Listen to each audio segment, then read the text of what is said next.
मुझे नहीं पता था कि ये एक रैंक आ जाएगा। काफ़ी मेरे लिए अनएक्सपेक्टेड सा है और अच्छा मेरे को काफ़ी लग रहा है। मेरे फैमिली फ्रेंड्स काफ़ी हैप्पी हैं। इससे पहले मैं इनकम टैक्स में जॉब करता था एज इंस्पेक्टर, और लास्ट ईयर मैंने यूपीएससी सिविल सर्विसेज का एग्ज़ाम क्लियर करा था। तो उसके बाद मैंने अभी ज्वाइन करा हुआ है IRS कस्टम्स एंड एक्साइज में। जब मैंने स्टार्ट करा था तो तब मैंने थोड़ा हेल्प कर दिया था कोचिंग का, बट अभी पिछले काफ़ी टाइम से तो मैं सेल्फ स्टडी कर रहा था। मेरे फ्रेंड्स थे, उनका सपोर्ट रहा, उनके साथ हम तैयारी करते थे। चैलेंजिंग तो है, आप किसी भी जॉब में जाते हैं तो चैलेंजेस तो आपके सामने हमेशा ही रहते ही हैं। और हम जिस चीज़ के लिए हम तैयारी कर रहे हैं तो मुझे लगता है कि आगे हमारे देश के सामने बहुत सारे ऐसे प्रॉब्लम्स हैं, अभी भी हैं, पहले भी थी।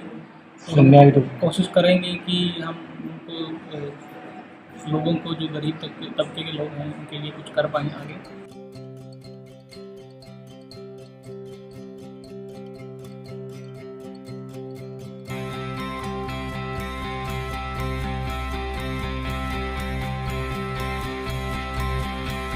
वो पहले उनका CGL में इंस्पेक्टर रैंक पर हो गया था जी। उसी दौरान वो UPSC की तैयारी करे दो, जब कह रहे थे मैं इंस्पेक्टर की नौकरी छोड़ दूँ, वहाँ भाई तो इंस्पेक्टर की नौकरी रखे रहो। और उसी के दौरान उन्होंने तैयारी करी। पिछली बार उनका IRS में हो गया था, 260 रैंक का। तो फिर उसके बाद उन IRS ज्वाइन करने के बाद छुट्टी ले गए ना, फिर इसके लिए तैयारी करी। तो हम उम्मीद करे थे कि अब की बार अच्छा रैंक आ जाएगा इसका। जब इन्होंने पढ़ाई नौकरी करते करते 260 रैंक आ गया। बस यही है जी, एक अच्छी मेहनत करें, इसमें कोई शॉर्टकट तो है नहीं। जो अच्छी मेहनत करता है उसी को रिजल्ट मिलता है। जो भी बच्चे इस कैंडिडेट्स हैं जो इसमें तैयारी कर रहे हैं, एस्पिरेंट्स हैं, तो मैं उनको एक ही मैसेज देना चाहूँगा कि आप अपनी तैयारी को, अपने ऊपर कॉन्फिडेंस रखिए। और जब भी कभी आपको लगता है कि आप इसके लिए नहीं बने हैं या आप नहीं कर पाएंगे, ऐसा सबके लाइफ में आता है कभी ना कभी एक मोमेंट, तो आप अपने उस रीज़न को याद करिए जिसकी वजह से आपने तैयारी करनी स्टार्ट करी थी, और वो आपको बहुत मोटिवेट करेगा। जी देखिए, मेरे लाइफ में मेरे सबसे मेन प्रेरणा स्रोत जो रहे हैं वो मेरे पिताजी रहे हैं। उन्होंने हमेशा हर तरह के मोमेंट में मुझे सपोर्ट करा है, मोटिवेट करा है। एक बार जब मैं जॉब करता था तो मैंने डिसाइड करा कि मेरे से नहीं हो पाएगा ऐसा, मैं नहीं कर पाऊँगा जॉब के साथ तैयारी करते हुए। तो उन्होंने मुझे मोटिवेट करा कि नहीं, अगर जज्बा है तो आप कर सकते हैं और मुझे ये करना है। उन्हीं की प्रेरणा से मैंने दोबारा तैयारी स्टार्ट करी और आज मैं जिस मुकाम पे पहुंचा हूँ तो उनका सबसे बड़ा हाथ इसमें है। मेरे फैमिली और मेरे फ्रेंड्स हैं, रिलेटिव्स हैं, उनका भी काफ़ी सपोर्ट रहा, तो मैं इसका क्रेडिट। Congratulation, thank you. अभी जो है आपका अपने सेकंड टॉपर हैं UPSC जी। तो आपने कैसे तैयारी करा था और क्या क्या चीज़ों का ध्यान जो है आपने रखा? मेरा ये सेकंड अटैम्प्ट था सिविल सर्विस एग्ज़ाम में। तो मैंने अपने मास्टर्स के बाद 1 साल प्रिपरेशन स्टार्ट की थी। 1 साल पूरा डेडिकेटेड मैंने सिविल सर्विस के लिए ही प्रिपेयर किया था। तो अनफॉर्चुनेटली उस बार मेरा प्रीलिम्स क्लियर नहीं हुआ था। तो फिर मैंने उसके बाद इंडियन इकोनॉमिक्स सर्विस एग्ज़ाम भी दिया था, उसमें मेरा सिलेक्शन हो गया था, तो वहाँ मैंने ज्वाइन किया था। और सेकंड अटैम्प्ट मैंने ट्रेनिंग के करते वक्त ही दिया था और फॉर्चुनेटली इस बार सक्सेस मिली है सिविल सर्विस एग्ज़ाम में। तो जो मेरा एक्सपीरियंस रहा है फर्स्ट टाइम प्रीलिम्स में, मेरा जो नहीं हुआ जो मेरे हिसाब से था, मैंने फर्स्ट टाइम में काफ़ी कम क्वेश्चंस अटैम्प्ट किए थे, अराउंड 70 क्वेश्चंस ही अटैम्प्ट किए थे आउट ऑफ 100।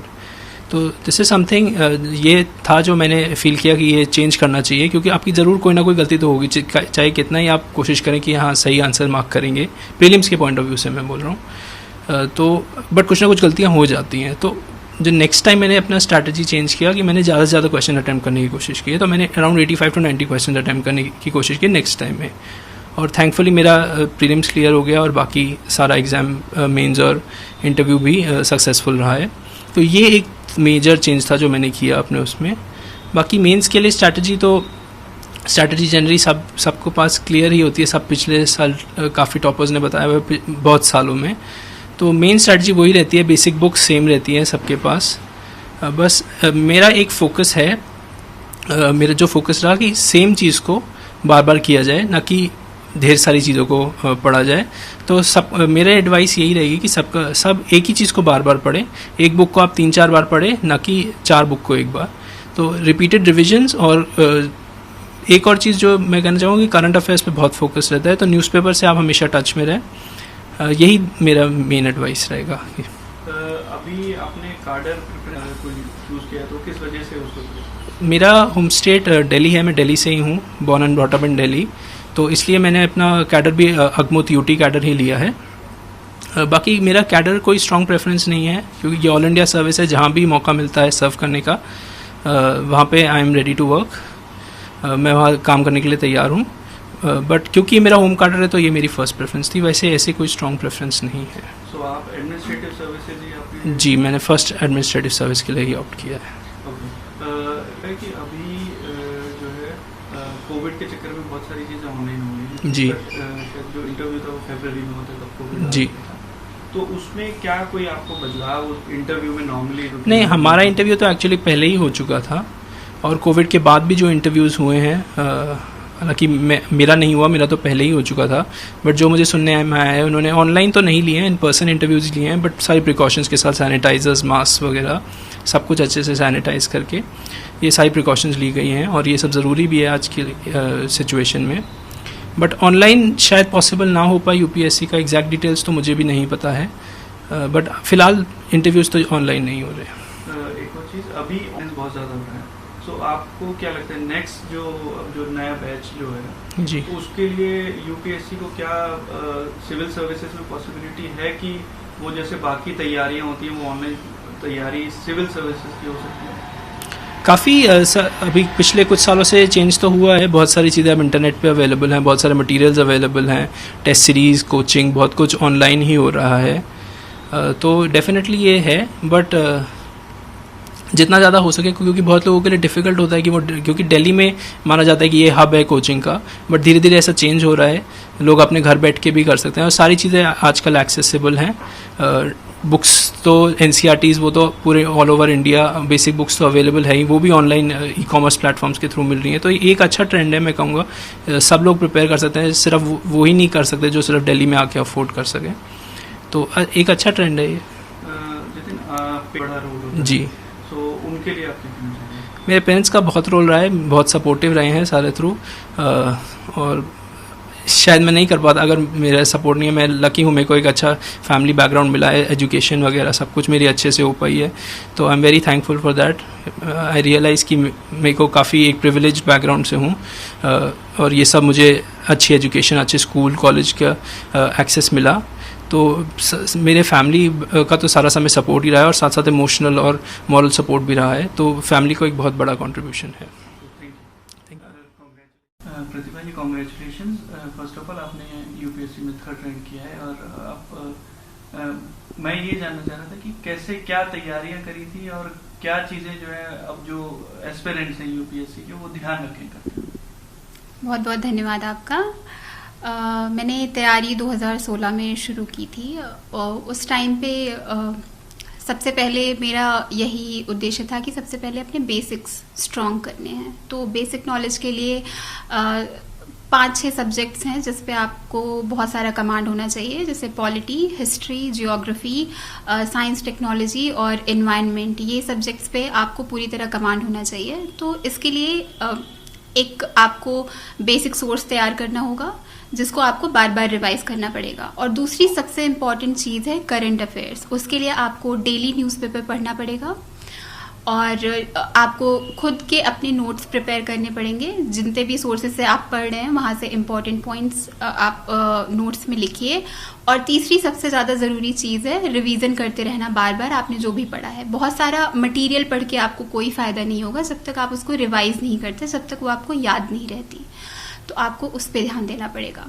फिर चौथी चीज़ है प्रैक्टिस। आपको क्वेश्चंस की प्रैक्टिस बार बार करनी पड़ेगी, चाहे प्रीलिम्स का एग्ज़ाम हो, आपको उसके लिए मल्टीपल चॉइस क्वेश्चंस प्रैक्टिस करने पड़ेंगे। कम से कम 30 से 40 टेस्ट आपको लगाने पड़ेंगे बिफोर प्रीलिम्स के एग्ज़ाम में। और फिर मेंस के टेस्ट के लिए आपको बहुत सारी आंसर राइटिंग करनी पड़ेगी, एसेज लिखने पड़ेंगे। जब तक प्रैक्टिस नहीं करेंगे तब तक आपको पता नहीं चलेगा कि आपके स्ट्रॉन्ग पॉइंट्स क्या हैं। फिर फाइनली इंटरव्यू या जिसे पर्सनालिटी टेस्ट कहते हैं, उसके लिए भी प्रैक्टिस बहुत ज़्यादा ज़रूरी है। आपको क्वेश्चंस की प्रैक्टिस मिरर के सामने करनी पड़ेगी, आपको मॉक देने पड़ेंगे पैनल्स के सामने, आपको फ्रेंड्स के साथ क्वेश्चन आंसर बोलने की प्रैक्टिस करनी पड़ेगी। So practice is a very important part of this preparation.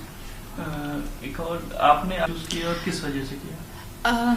मैं यूपी से बिलोंग करती हूँ, सुल्तानपुर डिस्ट्रिक्ट से। तो इसकी वजह से सबसे पहला कार्डर प्रेफरेंस में मैंने होम कार्डर ही डाला है, तो मेरी फर्स्ट प्रेफरेंस यूपी है। उसके बाद मैंने एमपी प्रेफर किया है, फिर राजस्थान। आप जो सर्विस आप आईएएस चूज करें या क्या आपका प्रेफरेंस क्या है? जी, सो लास्ट ईयर मुझे मेरी 489th रैंक आई थी। उसके बाद मुझे इंडियन रेवेन्यू सर्विस मिल गया था, जो कि लास्ट ईयर मेरी सेकंड चॉइस थी। तो इस साल मैंने बस इंडियन एडमिनिस्ट्रेटिव सर्विसेज ही चूज किया था। ओके, एक चीज जो ऑनलाइन हो रहा है, तो काफी एजुकेशन स्कूल्स को भी ऑनलाइन किया जा रहा है, तो क्या अब आने वाले टाइम में ये पॉसिबल है कि यूपीएससी की प्रिपरेशन भी ऑनलाइन हो सकेगी, या यूपीएससी की प्रिपरेशन करना ऑनलाइन मुश्किल होता है? ऑनलाइन बहुत सारा मटेरियल मिलता है स्टूडेंट्स को, न्यूज़ के टर्म्स में हो या फिर आपका स्टैटिक सिलेबस। तो बहुत सारा मटेरियल, वीडियोस यूट्यूब पे बहुत सारे मिलते हैं जिसके थ्रू कैंडिडेट्स प्रिपेयर करते हैं। तो ऑनलाइन एजुकेशन आज बहुत बड़ा मीडियम बन गया है प्रिपरेशन का, नॉट जस्ट सिर्फ अर्बन एरियाज में रहने वाले कैंडिडेट्स के लिए नहीं, बल्कि इसकी वजह से रूरल एरियाज के कैंडिडेट्स के लिए अपॉर्चुनिटी बहुत बढ़ गई है। एंड जैसे जैसे कोविड आया है, आप जानते होंगे कोचिंग्स ऑलमोस्ट बंद हो गई हैं, स्टूडेंट्स आ नहीं रहे हैं दिल्ली, तो उसकी वजह से कोचिंग्स अपना क्लासेस ऑनलाइन शिफ्ट कर रही हैं। तो ये बहुत ही एक तरीके से पॉजिटिव चेंज भी है कि बच्चे अपने घर के माहौल में रह के तैयारी कर पाएंगे, जहाँ पे उनके पास पूरा सपोर्ट है, उनकी हेल्थ अच्छी रहेगी, उनको प्रॉपर न्यूट्रिशन मिलेगा और पूरा इकोसिस्टम घर का थोड़ी शांति के साथ वो पढ़ाई कर सकते हैं। ये भी अच्छी तरीके से बात है। और फाइनेंशियली वीकर बैकग्राउंड से जो कैंडिडेट्स हैं, जो अफोर्ड नहीं कर सकते दिल्ली में रहना, उनके लिए भी बहुत बड़ी अपॉर्चुनिटी इससे मिलेगी। तो अभी भी इस कोविड के पहले भी आधे से ज़्यादा प्रिपरेशन ऑनलाइन शिफ्ट हो गई थी, और कोविड के बाद आई थिंक बहुत हद तक ये 70 to 80% प्रिपरेशन ऑनलाइन मोड में होगी, जो कि बहुत ही पॉजिटिव बात है। अब आप जो है इन फ्यूचर इतनी सारी सीनियर पोस्ट भी होल्ड करेंगी गवर्नमेंट में, सो कौन सी 2 चीजें हैं जो आप सिस्टम में चाहेंगी कि चेंज करें? कॉलेज के टाइम से मैं एनएसएस नेशनल सर्विस स्कीम के थ्रू मैं 2 एरियाज में बहुत ज़्यादा काम करती थी। एक एजुकेशन था, क्वालिटी ऑफ एजुकेशन इम्प्रूव करना बच्चों की, दूसरा था वुमेन एम्पावरमेंट। तो ये एरियाज हमेशा से मेरे लिए इंटरेस्टिंग रहे हैं कि मुझे लगता है कि इनके थ्रू सोसाइटी में पॉजिटिव चेंज लाया जा सकता है। तो आईएएस बनने के बाद भी ये एरियाज मैं हमेशा प्रायोरिटाइज करूंगी जहां भी मुझे मौका मिलेगा। अभी करेंटली न्यू एजुकेशन पॉलिसी भी आ गई है जिसमें क्वालिटी ऑफ एजुकेशन इम्प्रूव करने की बात कही गई है, जो कि अभी पूरे नेशनल लेवल पे ये एक एजेंडा बनेगा, तो उसके तरफ मैं कंट्रीब्यूट करना चाहूँगी।